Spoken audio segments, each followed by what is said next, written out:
Bonjour, cette affaire de revue de la semaine, ça marche pas mal, hein. À chaque fois, on fait des pics d'abonnements, et je compte bien que cette fois-ci, il y en ait un encore. Si bien que cette chaîne YouTube est la première chaîne YouTube d'un homme politique. Voilà. Nous sommes 31 000, on va être beaucoup plus bientôt. Et donc, c'est une façon pour moi de construire un média qui me permet de contourner les autres médias. Alors, si vous voulez savoir ce que j'ai à dire, ben, venez là. Et ils seront bien tous obligés d'y passer grâce à vous, qui aurez tous cliqué, cloc, cloc, je m'abonne. Et donc, ça fait un fait incontournable. C'est aussi une manière de lutter, hein, que de procéder de cette façon. Alors, je vais vite sur mes sujets parce que sinon, après, ça dure trop longtemps. Il y a des gens qui m'écrivent, c'est trop long, il faut raccourcir. Bah, d'accord, je fais ce que je peux.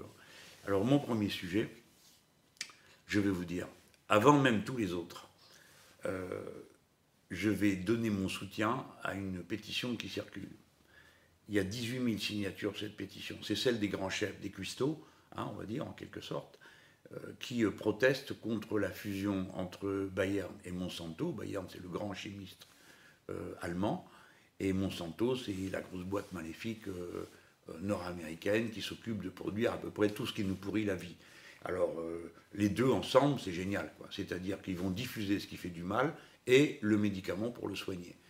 En particulier, ces gens-là diffusent du pesticide, des OGM, bref, tout ce qui est le problème de notre période. Et l'autre jour, à la convention dont je vais vous parler, j'ai dit, bah, peut-être que la révolution va commencer dans les assiettes. C'est-à-dire que ce n'est pas en regardant les feuilles de paye que les gens vont dire, j'en ai par-dessus la tête de ce système qui m'exploite, mais en regardant dans leur assiette, en disant, mais c'est pas vrai, avec tout le mal qu'on se donne, et en plus, on va manger des cochonneries qui nous rendent malades, qui rendent malades nos enfants, qui provoquent des malformations à la naissance, et toutes ces horreurs que vous savez comme moi. Donc, la pétition des cuistots, et les cuistots, ce n'est pas des exaltés, hein, ils sont dans leur métier, le plus souvent, c'est ce qui les intéresse le plus, ils sont là sur les produits, et tout d'un coup, ça a été la goutte d'eau qui a fait déborder le vase. Là, ils trouvent que c'est trop, parce que cette fusion, non seulement elle produit quelque chose d'immoral, hein, une espèce de monstre qui vous rend malade et vous vend pour vous soigner, mais surtout,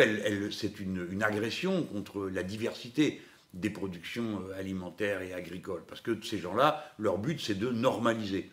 Tout pareil, ils les produisent tous de la même façon, les semences propriétaires des mêmes groupes. Je sais pas, il y en a bien parmi vous qui ont dû voir ce film horrible qui s'appelle Damien, où on voit le diable qui s'incarne dans un gamin, puis à la fin, le diable, qu'est-ce qu'il fait? Ben justement ça. Il crée ce qui est en train de se faire avec Monsanto et Bayern, une firme ignoble, fusionnée, qui tient le monde à la gorge en empêchant les paysans d'avoir leurs semences, en normalisant les produits. Mais nous, ça nous intéresse beaucoup. Pas seulement parce que les Français ont un goût pour la cuisine que tout le monde connaît, c'est un art domestique très pratiqué. Et nous respectons nos grands chefs, on est des rares pays du monde à être comme ça. Mais dans cette histoire, ils se battent pour cette diversité des productions, des légumes, des semences, des variétés de tomates, des variétés de salades, bon, toutes ces petites choses qui ont une grande importance pour le goût, pour la nature elle-même. Et il faut quand même qu'on se rende compte que 40% de la production agricole, je ne sais pas si vous le savez, mais si vous ne le savez pas, je vous l'apprends, 40% est fichu à la poubelle parce que les fruits n'ont pas la forme qui convienne aux clients, en tout cas c'est ce que supposent ceux qui vont le leur vendre. Il y a donc dans ce système un gâchis épouvantable d'un bout à l'autre de la chaîne de production. Et cette agriculture-là, il faut en finir le plus vite possible. Moi, j'en ai parlé à la convention de la France insoumise qui a eu lieu dimanche dernier. Et je pense que c'est quelque chose qui doit être maintenant une sorte de revendication constante dans nos programmes. Je sais que pour ma part, dans le programme, j'ai prévu 100% bio dans les cantines scolaires, parce qu'il n'y a pas de raison que le bio soit réservé seulement à ceux qui en ont les moyens. Il faut que nos gosses, tous, mangent des choses qui sont bonnes pour leur santé, et pas ces produits de deuxième qualité ou de troisième, puisque vous savez que maintenant, il y a une espèce de renversement, vous savez, des symboles. Autrefois, le pauvre, on le représentait toujours tout maigre, hein, parce qu'il n'avait rien à manger. Et maintenant, la mauvaise alimentation, la malbouffe, ça donne une épidémie d'obésité qui rend très malheureux des tas de gens et qui nuit à leur santé gravement. Et tout ça est le résultat d'un modèle agroalimentaire lamentable avec lequel il faut en finir le plus vite possible, et c'est ce qui se produira. En tout cas, si c'est moi qui ai à m'en occuper, j'aime mieux vous dire que ça va barder pour ceux qui sont responsables de cette situation. Bon, alors j'ai parlé déjà 2 fois de la Convention. Il faut bien que Maintenant, je vous en dis un mot de plus. D'abord, je passe sur les aspects politiques, parce qu'après tout, vous pouvez voir le film. Hein. Mais l'aspect numéro un, c'est la méthode qui a été utilisée. Nous avons mis à notre profit absolument toutes les techniques de notre temps, de notre époque. On a donc tourné une page d'une certaine façon de faire des congrès ou des réunions. D'abord, ce n'est pas un congrès, je l'ai déjà dit 10 fois, je le redis une 11e fois. C'était une convention.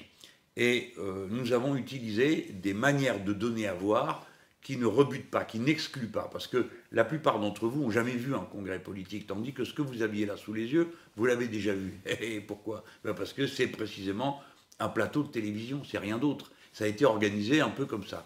Alors, pour faire un peu bavarder, hein, je vais dire que ça ressemble plus à On n'est pas couché ou à Patrick Sébastien qu'au congrès du temps passé. Mais ça n'empêche naturellement pas la parole, c'est le contraire. Ça élargit ses bases. Alors comment on a fait? Il y avait des gens qui prenaient la parole à l'ancienne, 3, 4, 5 minutes, pas plus. Hein.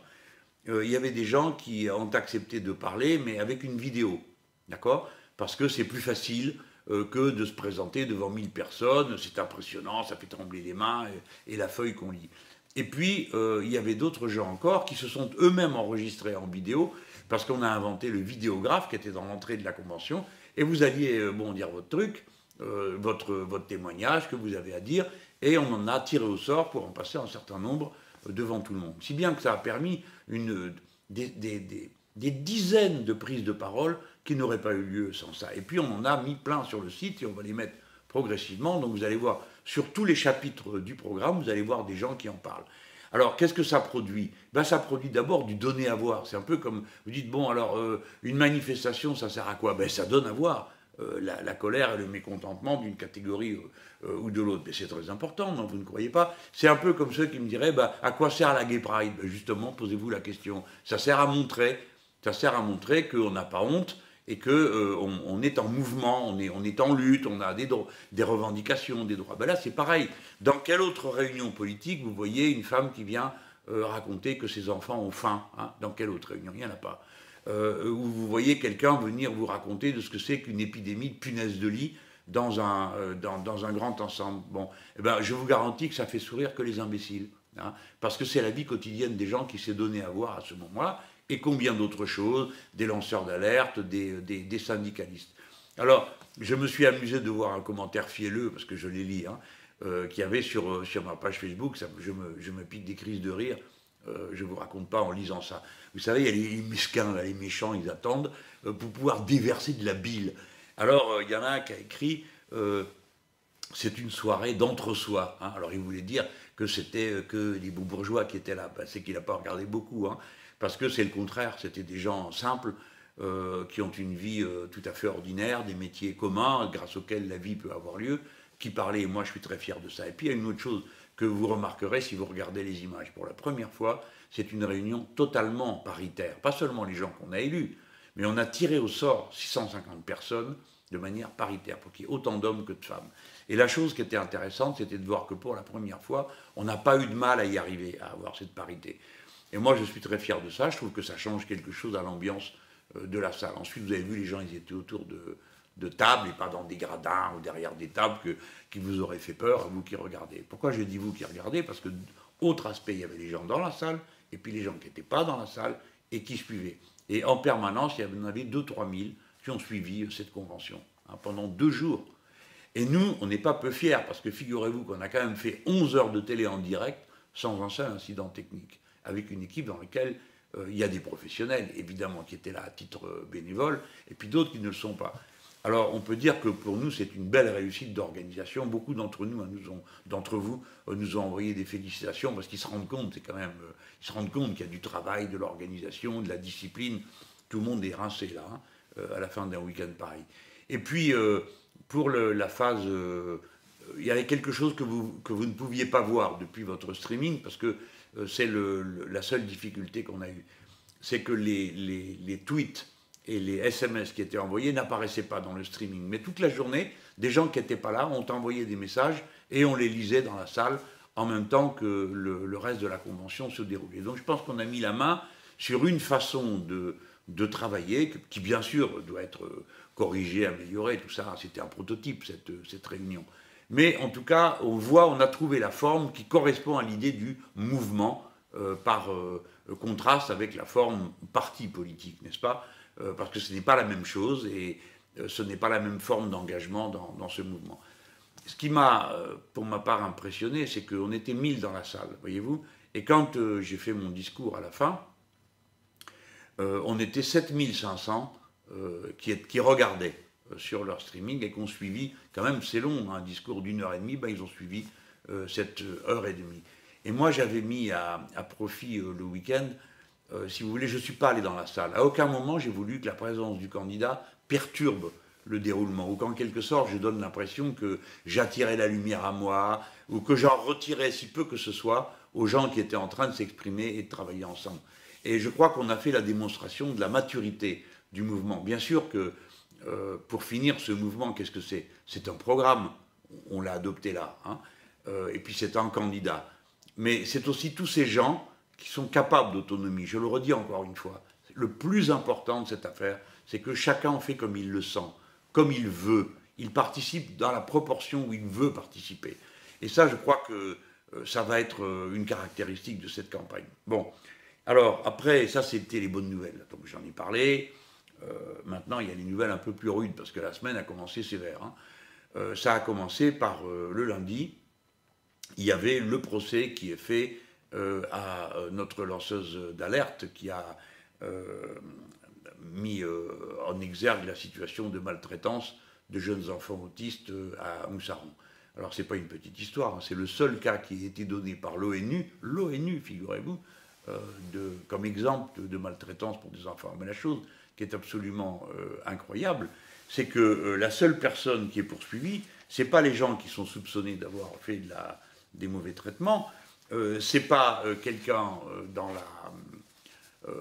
l'environnement de toute cette histoire, c'est la lanceuse d'alerte. Elle seule est inculpée.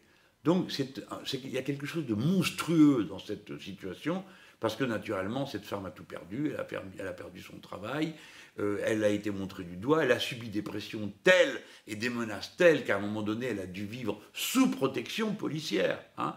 Bon, voilà. Et c'est elle qui est jugée. Cette femme, c'est Céline Boussier. Et je veux lui dire, en mon nom bien sûr, mais au nom de tous ceux qui sont en ce moment en train de regarder tout ça, notre affection, notre fraternité, comme on comprend à quel point ce qu'elle vit est difficile. Et j'étais content qu'il y ait un groupe de camarades qui l'accompagnent dans cette histoire, Marie-Laure Darriga et d'autres amis qui étaient là parce que c'était très dur. Alors en plus, pas de peau, ils sont montés dans le train qui s'est trouvé bloqué pendant, vous savez, des heures et des heures et des heures. Donc Céline, Marie-Laure et d'autres étaient juste partis de la convention, ont pris le train pour aller au tribunal et les malheureuses ont vraiment vécu un week-end extrêmement dur au plan physique parce que ce sont des choses qui arrivent dans l'engagement citoyen. Voilà. Mais je peux vous dire que ni ça ni rien ne les arrêtera, ni cette fois-ci, ni aucune autre. Alors après ce procès qui avait lieu lundi, dont le délibéré est renvoyé, on a mercredi le jugement des Goodyear. Bon, c'est une énorme affaire. Hein. C'est une énorme affaire parce que c'est la première fois depuis des décennies que des ouvriers qui défendaient leur emploi ont été condamnés à de la prison ferme. Mais je vais vous dire, l'affaire est curieusement engagée parce que quand on connaît les circonstances, hein, pourquoi ils sont condamnés à la prison ferme? Parce qu'ils défendaient leur emploi. Et les délégués syndicaux avaient demandé et avaient obtenu une rencontre avec les dirigeants de la firme. Et donc ils se dirigeaient pour aller dans le bureau pour discuter avec les dirigeants de la firme, est-ce que, oui ou non, ils acceptaient les propositions, est-ce que la discussion avait lieu avec le syndicat. Et quand ils arrivent dans le bureau, il n'y a personne. Les deux délégués, les deux dirigeants, enfin les représentants de la direction qui étaient là, étaient directement descendus dans une salle pour annoncer aux gens qu'ils étaient tous liquidés. Alors inutile de vous dire que ça se passait très mal, hein, et que les gens qui étaient là étaient extrêmement énervés. Et heureusement que les délégués syndicaux ont eu la présence d'esprit, parce que ce sont des hommes qui ont de l'expérience, hein, de descendre pour essayer, à la fois de dire leur fête à ces deux dirigeants quand même. Hein. C'est normal, c'est délégués syndicaux, vous n'allez pas leur dire bravo, messieurs, je vous en prie, est-ce qu'on peut vous servir un petit café avec des croissants pendant qu'on y est, non? Bon, les gens étaient complètement survoltés, les délégués étaient là. Ben, heureusement qu'ils étaient là, parce que leur présence a fait baisser la pression, parce que les gens qui étaient là, ben, ils étaient vraiment très, très, très fâchés. Et on peut dire que c'est grâce aux délégués syndicaux que l'affaire n'a pas plus mal tourné. Hein. Elle aurait pu beaucoup plus mal tourner, on va le voir. En tout cas, ce n'est pas admissible qu'ils aient été condamnés de cette manière-là. Non, ce n'est pas admissible du tout. Et je pense que nous allons le voir, la mobilisation n'est pas finie. Et moi, je vous dis que si je suis élu, non seulement, bon, vous le savez, j'abrogerai la loi El Khomri et toutes ces lois qui permettent de maltraiter les ouvriers, de leur mentir et de fermer leur site après les avoir fait suer sang et eau au travail, hein, mais évidemment, il y aura une amnistie sociale immédiate, pas comme celle que m'avait promis François Hollande en juillet de l'année 2012, hein, et qu'ensuite il s'est dépêché de ne pas accorder aux multiples syndicalistes qui, pendant les 5 ans de la présidence de Nicolas Sarkozy, avaient été rudement criminalisés, condamnés de toutes les manières possibles, y compris dans des circonstances complètement ridicules. Il y avait un gars qui avait été condamné pour avoir soi-disant blessé 9 CRS avec un œuf. Il y avait une camarade qui avait été condamnée pour avoir soi-disant collé plus de 1000 autocollants à elle toute seule dans la ville, des autocollants de la CGT. Donc ils ont pris la responsable de l'union locale et boum, une grosse amende et ainsi de suite. Donc vraiment les gens qui avaient lutté avaient été punis durement, et donc on trouvait normal que dans un geste d'apaisement, le nouveau président de la République fasse une amnistie sociale. Ben, ça n'a pas eu lieu. Hein. Donc ce que je peux vous dire, c'est que moi je le ferai, parce que je trouve qu'il faut savoir d'abord faire baisser la pression, et il faut savoir aussi d'une certaine manière, bon, une fois que les événements ont eu lieu, reconnaître la place que les syndicalistes, les lanceurs d'alerte jouent pour le bien de notre société, parce que vous savez bien que quand il n'y a pas de tête dure, les tout-puissants font ce qui leur passe par la tête, hein, et ils maltraitent tous les autres beaucoup. Alors, il y a donc ce procès qui a lieu le mercredi, et puis le 20, ouais, ça continue, c'est le tribunal de commerce qui rend sa décision concernant Ecoplac, une entreprise, vous savez, où on fait des emballages en aluminium, c'est la seule qu'il y a dans ce pays. Les clients sont d'accord pour continuer à passer des commandes, mais on ne sait pas pourquoi, le tribunal de commerce, lui, il a décidé qu'il préférait vendre les machines à un Italien qui va embarquer le carnet de commandes et les machines et laisser les gens là sans rien. C'est absurde, car les ouvrières et les ouvriers d'Ecopla, eh bien, ils sont d'accord pour faire une coopérative et s'occuper eux-mêmes de produire, comme l'ont fait les Pilpa qui font des glaces, ou ceux qui font le thé chez les Fralib, si vous vous souvenez de tout ça. Les coopératives ouvrières sont devenues maintenant une des solutions.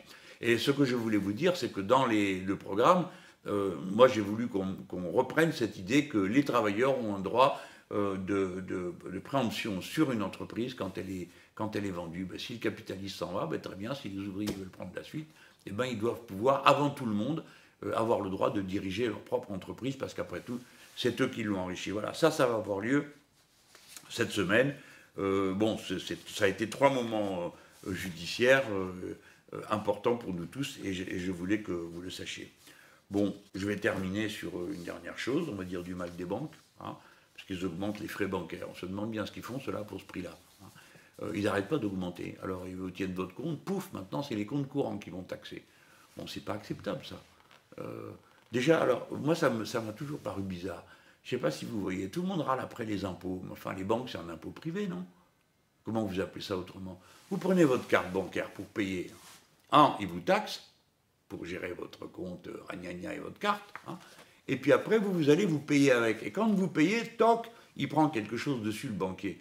Et des fois, quand c'est des cartes importantes comme certaines cartes importantes, mais c'est pas rien, la commission. C'est pas juste 1,5 ou 2, c'est jusqu'à du 3 et du 4%. Il fait quoi là, le banquier? C'est lui qui a allumé la lumière? C'est lui qui a mis le chauffage en route? C'est lui qui a fait à manger dans le restaurant? Non, il ne fait rien du tout. Il se contente de prendre un impôt privé sur la consommation. Mais ça, c'est pas normal. Alors, il faut bien que les banques, qui ne servent à rien pour la production aujourd'hui, vous le savez, hein, ils n'investissent pas. Ils ne donnent pas de l'argent aux entreprises pour acheter des machines, etc., ou pour que les grandes entreprises lancent des plans d'action qui feraient que, par contagion, ça fait travailler les petites entreprises. Ils n'en font rien de tout ça. Ils prennent tout l'argent qu'ils peuvent, ils le mettent dans la sphère financière, et évidemment, à intervalles réguliers, ça tourne mal parce que la bulle éclate et toute l'économie est par terre. Donc, Moi, je voulais à tout prix dire au passage tout le mal que je pense de cette manière de faire et de ce rôle de néfaste des banques, parce que des banques, on en a besoin pour faire circuler l'argent dans la tuyauterie sociale, pour faire deux choses. Un, mettre en circulation un équivalent général, c'est ça la monnaie, hein, c'est un équivalent entre deux marchandises. Et puis deuxièmement, distribuer du crédit, c'est-à-dire anticiper, permettre aux gens d'investir alors que ce qu'ils vont faire n'est pas encore fait et ils ont l'argent pour le faire. C'est ça qui est important, le crédit et la circulation monétaire. Il est temps que l'argent redevienne un bien commun et cesse d'être un bien privé et approprié par des établissements qui qui font du profit dessus. Bon, on peut comprendre qu'ils fassent du profit, mais ça, non, c'est plus du profit. Ça s'appelle du parasitage pur et simple, et ça nuit à l'économie.